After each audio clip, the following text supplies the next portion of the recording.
আল্লাহর শপথ, তোমরা চলে গেলে আমি অবশ্যই মূর্তির ব্যাপারে ব্যবস্থা নিব।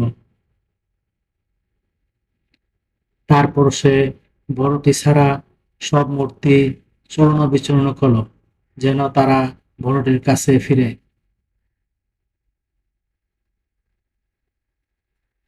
বলল, আমাদের উপাস্যদের সাথে এরূপ কাজ করল কে? কেউ কেউ বলল, আমরা ইব্রাহিম নামক এক যুবককে সমালোচনা করতে দেখেছি। তারা বলল, তবে তাকে জনসমক্ষে হাজির করো, যেন তার সাক্ষ্য দিতে পারে।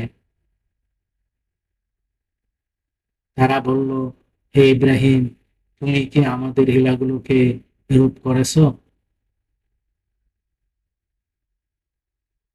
ইব্রাহিম বলল, বরং এদেরকেও এরূপ করেছে, বড়টি তো এইটি।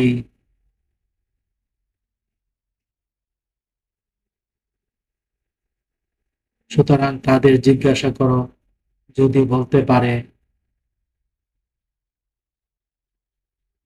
আয়াত ৫৭ থেকে ৬৩, সূরা আম্বিয়া, আল কোরআন।